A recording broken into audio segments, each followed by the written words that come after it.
Kamu pemuda desa mana mungkin bisa sembuhkan anak saya? Jika 2 bulan anak saya sembuh, aku mau jadi istrimu. Malam di kompleks perumahan elit itu terasa begitu tenang. Sunyi yang mahal. Lampu taman berpendar lembut di antara rumah-rumah besar yang berdiri megah, seolah tiap bangunannya punya rahasia sendiri. Di salah satu rumah paling mewah, hiduplah seorang wanita bernama Ratna. Cantik, berkelas, dan tampak sempurna di mata siapapun. Tapi hatinya kosong. Rumah itu tampak hidup dari luar. Namun di dalamnya, hanya ada 2 suara. Langkah Ratna, dan napas kecil seorang anak perempuan bernama Alia. Alia, putri tunggal Ratna yang baru berusia 5 tahun. Cantik, polos, tapi diam. Ia tak pernah berbicara, tak pernah memanggil Mama, bahkan tak pernah tertawa seperti anak-anak lainnya. Sudah 5 tahun Ratna membawa Alia ke berbagai dokter, terapis, bahkan sampai ke luar negeri. Hasilnya sama, tak ada yang bisa menjelaskan kenapa anak itu tak bersuara.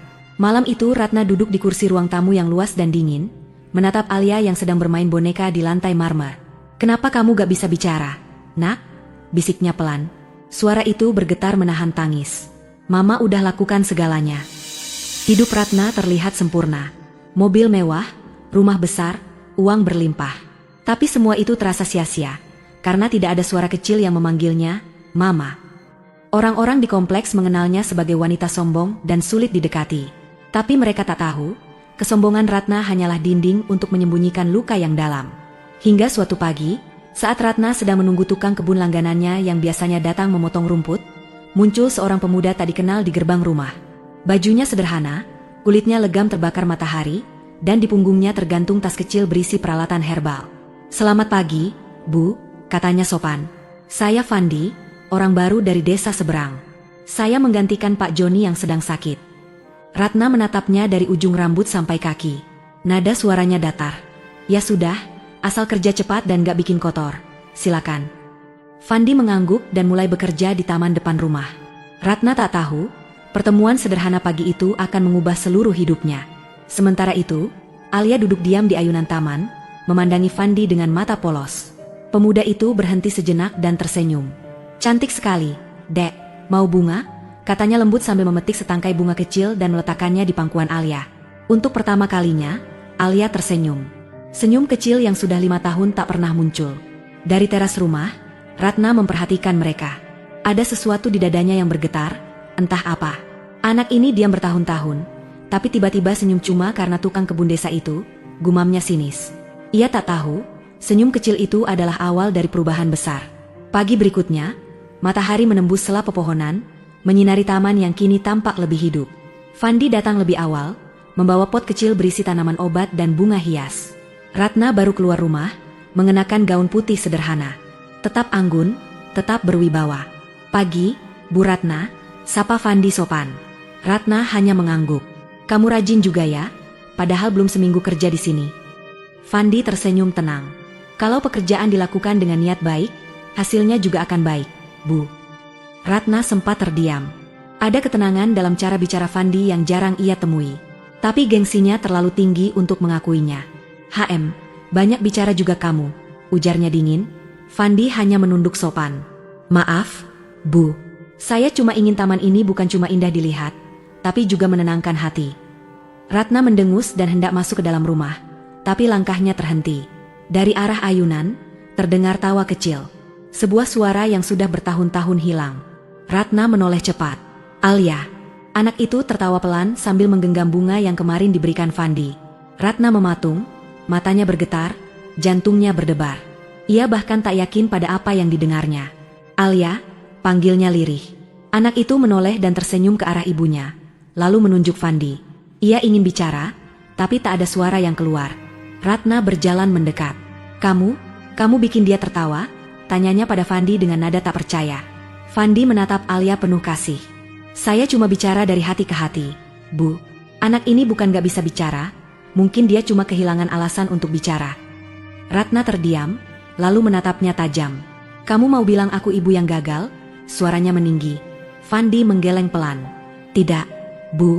Saya cuma percaya, kadang anak gak butuh obat, dia butuh sentuhan hati." Ratna merasa tersinggung. Ucapan pemuda desa itu seperti menampar harga dirinya. "Sudahlah, jangan sok tahu. Kamu cuma orang kampung. Jangan ajari saya soal anak saya, katanya tajam. Fandi menunduk, menahan diri agar tak tersinggung. Maaf, Bu Ratna. Saya nggak bermaksud menggurui. Ia kembali bekerja, sementara Ratna masuk rumah dengan wajah kesal. Namun di balik kemarahan itu, ada sesuatu yang bergetar dalam hatinya. Rasa yang belum ia mengerti, antara tersinggung, penasaran, dan harapan kecil. Malam itu, Ratna duduk di tepi ranjang, menatap wajah kecil Alia yang sudah terlelap. Senyum tipis masih terukir di bibir putrinya, senyum yang sudah lama tak pernah ia lihat. "Kenapa kamu bisa tersenyum hari ini, Nak?" bisiknya pelan. "Apakah karena pemuda desa itu?" Ratna menarik napas panjang. Di balik gengsinya yang tinggi, tumbuh rasa ingin tahu yang tak bisa ia jelaskan.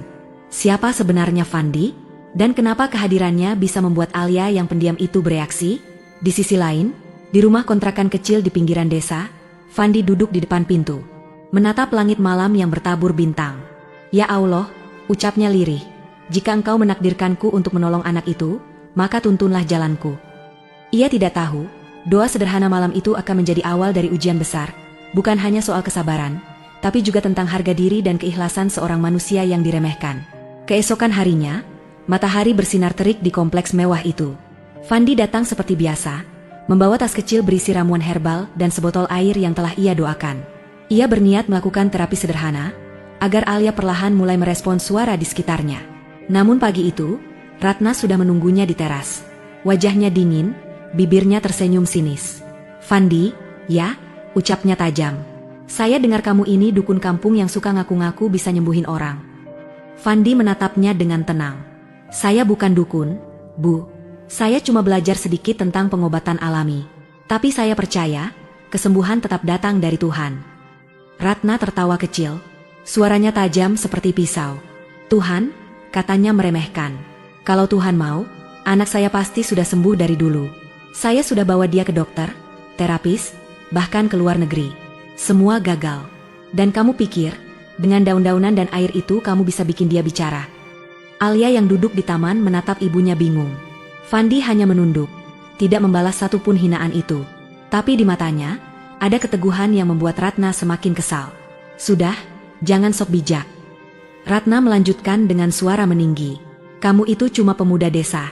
Bahkan gak pantas berdiri di taman rumah saya. Cuma karena Alia senyum sekali, bukan berarti kamu bisa apa-apa."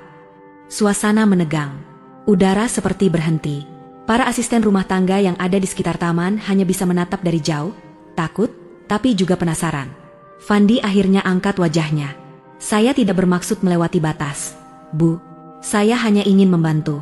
Tapi kalau ibu merasa keberatan, saya bisa pergi sekarang." Ratna menatapnya tajam. Tapi di balik tatapan itu, ada sesuatu yang bergetar. Ia tidak suka ketenangan Fandi. Tidak suka caranya tetap sabar, bahkan setelah dihina. Entah kenapa, ia ingin menaklukkan ketenangan itu. Dengan nada menantang, Ratna berkata, "Baik, Fandi. Kalau kamu benar-benar yakin dengan ucapanmu, aku beri kamu waktu 2 bulan.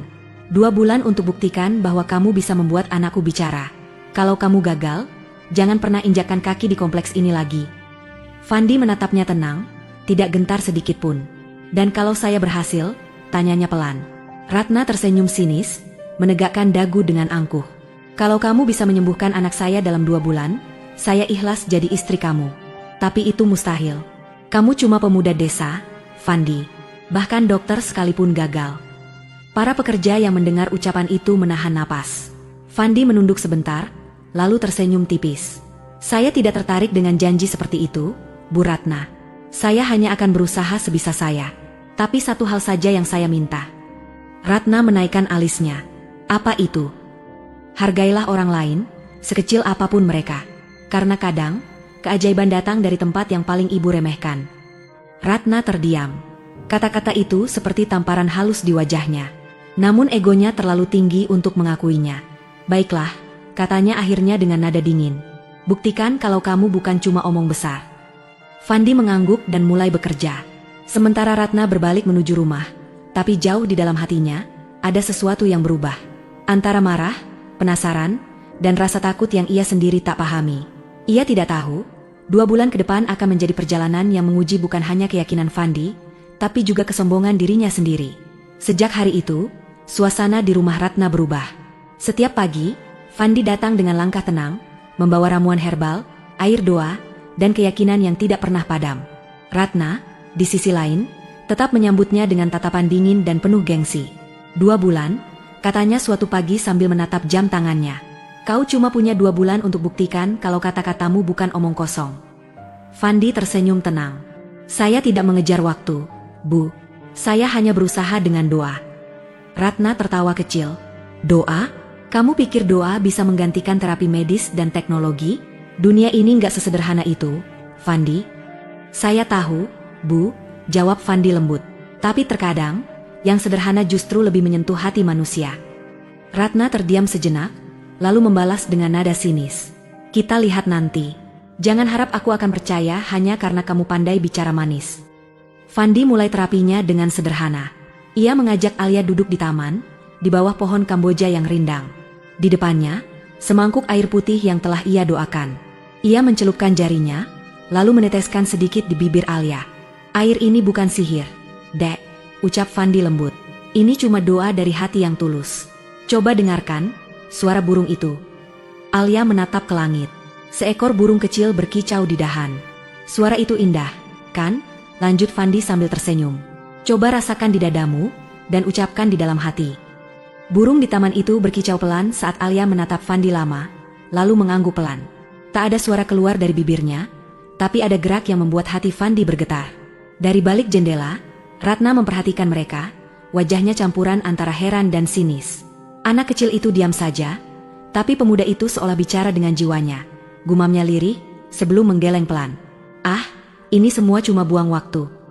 Hari berganti, minggu berjalan, tapi Fandi tak pernah absen. Kadang datang pagi-pagi membawa ramuan akar, kadang sore hanya untuk mengajak Alia berjalan di taman, menyebutkan nama-nama benda sambil tersenyum. Setiap kali Ratna melihatnya, hatinya berdesir aneh, antara kesal, heran, dan penasaran. Kenapa pemuda itu nggak menyerah juga? Ya, bisiknya dalam hati. Aku sudah hina dia berkali-kali, tapi dia tetap datang dengan wajah tenang itu. Malam itu, Ratna menatap Alia yang sudah tertidur. Tiba-tiba terdengar gumaman kecil. Bu Ratna sontak berdiri. Alia, apa kamu barusan bicara? Tanyanya panik. Alia membuka matanya, hanya tersenyum. Tak ada suara lagi. Ratna menggenggam tangan kecil itu erat. Air matanya hampir jatuh, tapi gengsinya menahan. Mungkin cuma halusinasi, katanya pelan. Mungkin cuma kebetulan. Keesokan paginya, dari balkon, Ratna menatap Fandi yang sedang meracik ramuan di taman. Wajah pemuda itu tampak tenang, teduh, seolah tak ada beban. Kenapa aku malah mulai memperhatikan dia? Gumamnya pelan. Ia cepat-cepat menggeleng keras. Tidak, aku cuma ingin buktikan kalau dia pasti gagal. Namun jauh di lubuk hatinya, mulai tumbuh rasa takut. Takut jika pemuda desa yang ia hina itu benar-benar mampu melakukan sesuatu yang tak bisa dilakukan siapapun. Membuat Alia berbicara. Sebab kalau itu terjadi, ia tahu harga dirinya akan runtuh seketika. Sudah hampir 3 minggu berlalu sejak tantangan itu dimulai. Fandi datang setiap hari tanpa pernah marah meski sering direndahkan. Ia tak datang demi uang, bukan pula demi janji pernikahan. Ia datang karena niat tulus, ingin menolong. Setiap pagi, ia duduk di taman bersama Alia. Mereka berbicara dengan mata, bukan dengan suara. Fandi mengajari Alia mengenali getaran, merasakan suara, dan meniru gerak bibir pelan-pelan. Coba lihat bibir Om, ya. Sekarang ucapkan pelan, M.A., katanya lembut. Alia menatap Fandi dalam-dalam, lalu mencoba membuka bibirnya. Udara seperti berhenti sejenak. Tak ada suara, tapi Fandi tetap sabar. Ia tersenyum, menuntun seperti seorang ayah yang mengajari anaknya bicara untuk pertama kali. Dari balik jendela, Ratna memperhatikan dengan hati berdebar. Ia melihat Alia mulai percaya, mulai tersenyum, dan mengikuti setiap gerak Fandi. Tapi anehnya, perasaan hangat itu justru membuatnya marah. Dia cuma tukang kebun, orang kampung. Desis Ratna sambil menutup tirai dengan keras. Apa yang bisa dia lakukan yang bahkan dokter nggak bisa? Malamnya, Ratna termenung di kamar. Alia tertidur dengan senyum tenang di wajahnya. Ratna menggenggam tangan anaknya pelan. Kenapa kamu makin sering tersenyum? Nak, apa benar karena pemuda itu? Bisiknya. Air matanya jatuh perlahan, tapi cepat-cepat ia hapus. Ego dan gengsinya masih menolak mengakui bahwa hatinya mulai luluh. Keesokan harinya, Fandi datang seperti biasa. Tapi hari itu berbeda. Saat ia mengucapkan huruf demi huruf pelan di depan Alia, Tiba-tiba gadis kecil itu mengeluarkan suara samar dari tenggorokannya. "Ma." Hanya satu suku kata, nyaris tak terdengar, tapi cukup untuk membuat Fandi tertegun. Matanya berkaca-kaca. "Iya, Dek. Bagus banget. Sekali lagi ya, Ma," katanya lembut. Alia tersenyum, mencoba lagi. Ma." Ratna yang kebetulan lewat di koridor langsung berhenti. Tubuhnya gemetar, matanya melebar. Ia tak percaya dengan apa yang baru didengarnya. Langkahnya goyah saat menghampiri taman. "Alia, barusan kamu bilang apa?" Suaranya bergetar. Alia hanya tersenyum, mencoba mengulang gerakan yang sama. Ratna berlutut, air matanya jatuh tanpa bisa ditahan. "Ya Tuhan, ini nyata." Fandi tersenyum tenang. "Perlahan saja, Bu, jangan dipaksa. Yang penting, dia sudah percaya kalau suaranya ada." Ratna menatap pemuda itu lama. Ada rasa kagum yang ia sembunyikan di balik gengsi. "Bagaimana kau bisa melakukannya?" tanyanya pelan. Fandi hanya menjawab sederhana, "Saya nggak melakukan apa-apa, Bu. Saya cuma bantu dia menemukan keberaniannya." Ratna terdiam. Kata-kata itu terasa menampar keras kesombongan yang selama ini ia pelihara. Tapi sebelum ia sempat membalas, Fandi sudah beranjak pergi, meninggalkan taman dengan langkah tenang seperti biasa. Malam itu Ratna tak bisa tidur. Suara lembut, "Ma," terus terngiang di telinganya. Ia menatap foto mendiang suaminya di meja dan berbisik pelan, mungkin pemuda itu memang bukan orang biasa. Namun gengsinya belum sepenuhnya menyerah. Ia masih mencoba menyangkal, berkata dalam hati, "Tidak, ini pasti kebetulan." Tapi jauh di dalam hatinya, Ratna tahu, keajaiban baru saja dimulai. Hari-hari berikutnya terasa berbeda di rumah besar itu. Ratna, yang dulu selalu memandang rendah Fandi, kini mulai diam setiap kali pemuda itu datang. Tak ada lagi ejekan, tak ada lagi larangan, hanya keheningan yang aneh, seolah gengsinya perlahan runtuh oleh sesuatu yang tak ia pahami, keikhlasan. Alia juga tampak berubah. Gadis kecil itu kini tampak lebih hidup. Setiap kali Fandi datang, matanya berbinar-binar, langkahnya ringan menuju taman, tempat yang kini jadi saksi kebangkitan kecil dalam hidupnya. Fandi selalu datang dengan membawa hal sederhana. Kadang hanya daun-daunan dari hutan kecil di belakang desa, kadang sekantong ramuan akar, atau hanya senyum dan doa. Ia mengubah terapi menjadi permainan yang menyenangkan. "Ini bunga, Dek?" tanya Fandi lembut sambil menunjuk kelopak kuning yang terbuka di depan mereka. Alia menirukan pelan, Bu." Fandi tersenyum, matanya berbinar. "Bagus sekali, Dek. Sekarang coba, Mama." Dan kali ini, suara itu keluar lebih jelas. Ma. Fandi menahan napas, tak ingin air matanya jatuh. Tapi di balik jendela, Ratna tak kuasa menahan tangis. Ia menutup mulutnya dengan kedua tangan, terisak tanpa suara. 5 tahun. 5 tahun ia menunggu keajaiban sekecil itu. Sore itu, Ratna akhirnya turun ke taman. Ia berlutut di belakang Alia yang sedang duduk di ayunan. "Sayang," bisiknya lembut. "Bilang ke Mama lagi, Nak." Alia menoleh, tersenyum, dan dengan suara kecil tapi nyata, berkata, Ma. Air mata Ratna langsung jatuh deras. Ia memeluk Alia erat, menggigil dalam keharuan. "Ya Allah, 5 tahun aku menunggu suara ini." Sementara di kejauhan, Fandi menunduk, mengusap air matanya diam-diam. Ia tidak ingin mengambil pujian, karena di hatinya ia tahu, semua ini hanya karena Tuhan berkehendak. Malamnya, Ratna duduk di depan cermin besar di kamarnya. Wajahnya yang dulu dipenuhi kesombongan kini tampak redup. "Kenapa aku begitu kejam padanya?" gumamnya pelan. "Dia menolong anakku tanpa pamrih, sementara aku menghina harga dirinya." Ia teringat kata-katanya dulu, yang kini bergema di kepalanya seperti cambuk. "Kamu cuma pemuda desa, mana mungkin bisa menyembuhkan anak saya." Keesokan paginya, Ratna memberanikan diri menyapa Fandi dengan cara berbeda. Saat pemuda itu datang, ia menyuguhkan segelas air, suaranya pelan. "Fandi, terima kasih. Aku tahu aku sudah banyak salah." Fandi hanya tersenyum, menatapnya sopan. "Saya tidak menyimpan dendam, Bu. Saya cuma melakukan apa yang bisa saya lakukan." "Tapi kenapa kamu mau repot menolong kami?" tanya Ratna lirih. Fandi menatapnya lembut. "Karena setiap manusia layak ditolong. Apalagi anak sekecil Alia, suaranya bukan hanya anugerah, tapi doa yang belum sempat dijawab Tuhan." Ratna terdiam. Kata-kata itu menembus dinding gengsi yang selama ini membungkus hatinya. Untuk pertama kalinya, ia merasa kecil, lebih kecil dari seorang pemuda desa yang dulu ia pandang hina. Minggu berganti. Alia kini bisa menyebut beberapa kata, bunga, air, dan suatu sore, ia berkata dengan jelas, "Mama, sayang." Ratna langsung berlutut di taman, menangis sejadi-jadinya sambil memeluk Alia. Fandi hanya menatap dari jauh, matanya berkaca. Ia tahu tugasnya hampir selesai. Tapi di hatinya, ada sesuatu yang lain. Bukan cinta, bukan kagum, tapi iba pada seorang wanita yang akhirnya belajar arti kerendahan hati. Namun Ratna justru mulai diliputi rasa takut. Takut kehilangan Fandi. Takut pemuda itu pergi sebelum ia sempat meminta maaf dengan sepenuh hati. Waktu terus berjalan. 2 bulan hampir berlalu sejak tantangan itu dimulai. Hari itu langit cerah. Taman tampak lebih indah dari biasanya. Bunga-bunga yang dulu layu kini bermekaran, seolah ikut merayakan perubahan di rumah itu.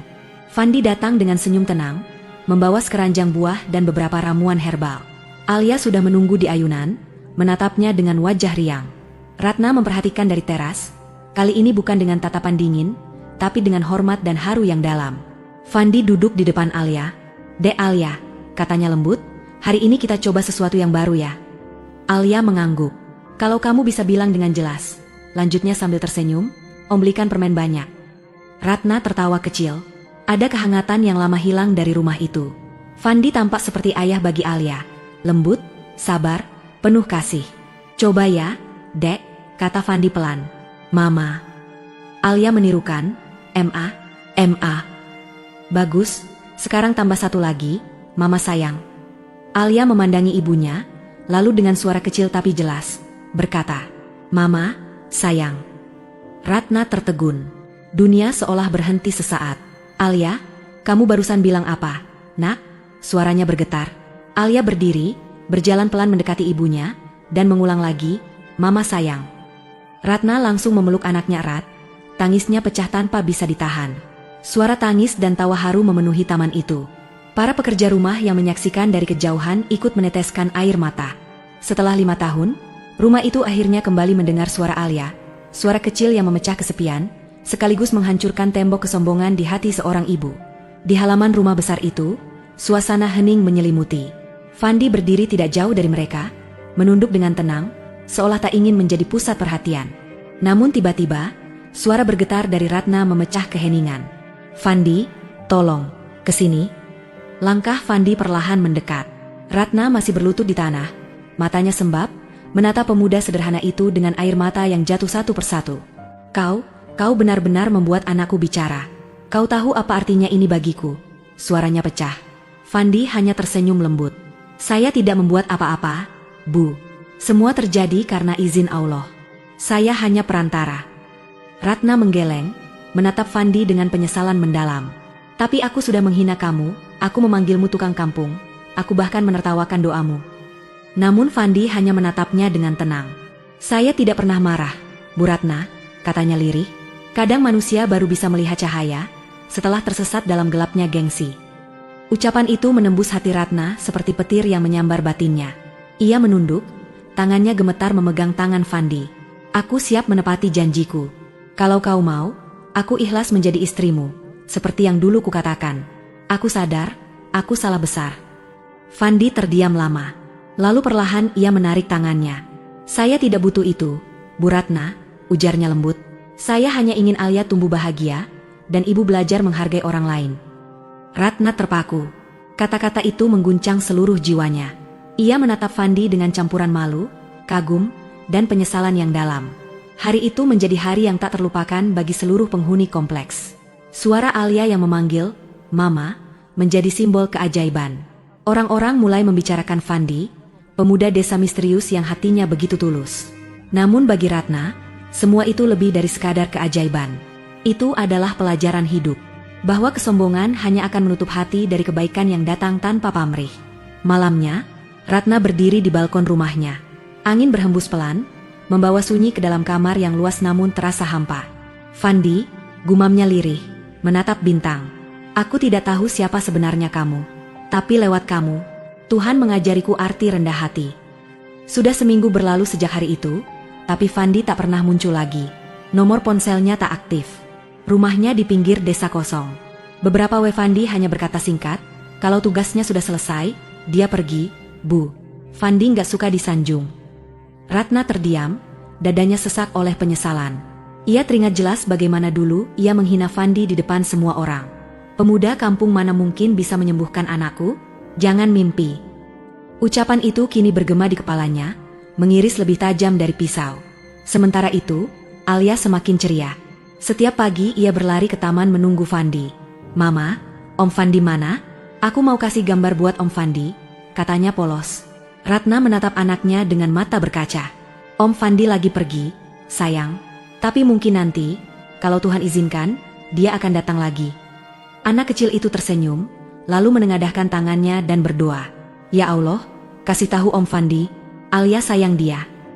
Ratna tak kuasa menahan air mata.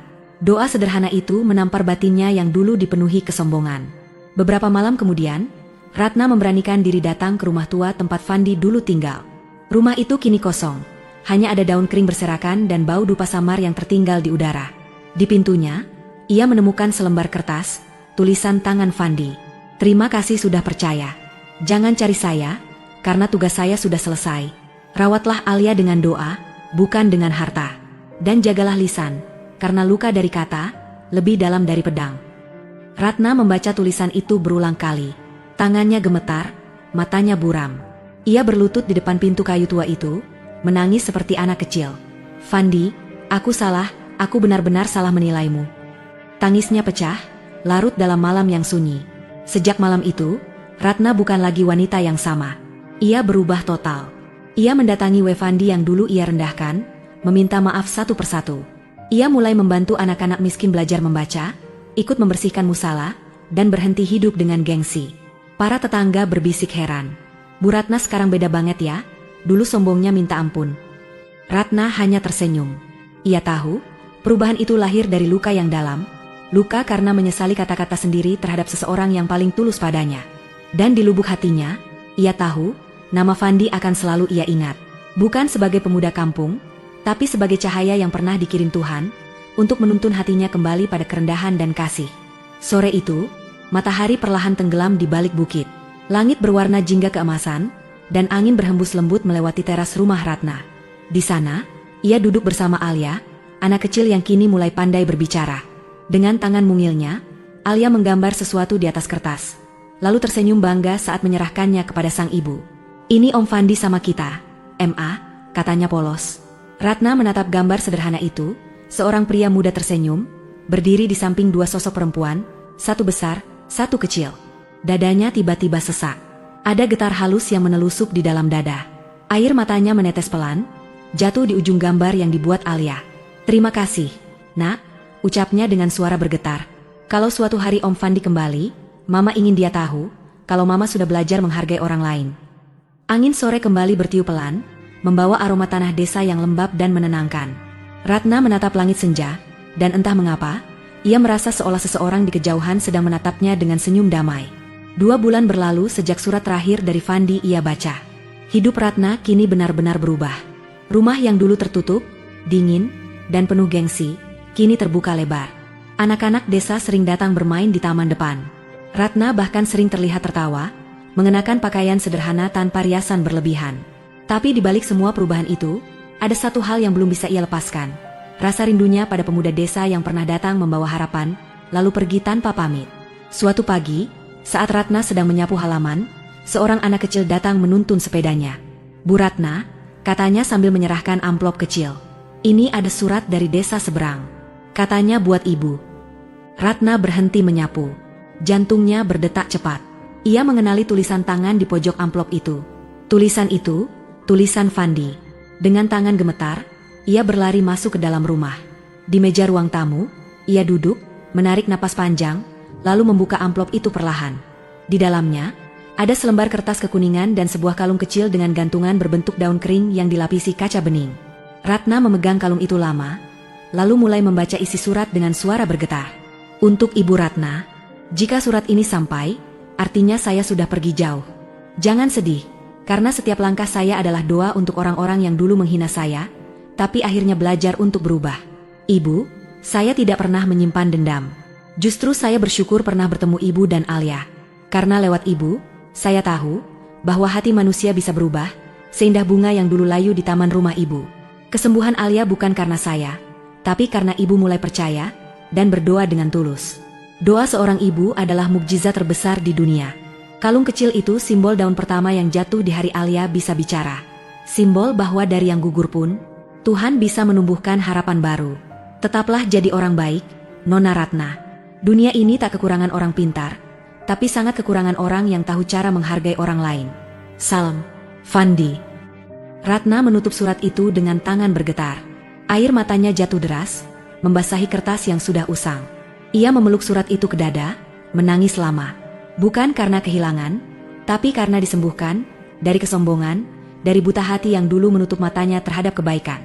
Malam itu, Ratna duduk di teras rumah dengan Alia di sampingnya. Gadis kecil itu memegang kalung daun bening di tangannya, memainkannya pelan. "Mama, Om Fandi sekarang di mana?" tanyanya polos. Ratna menatap langit malam yang bertabur bintang.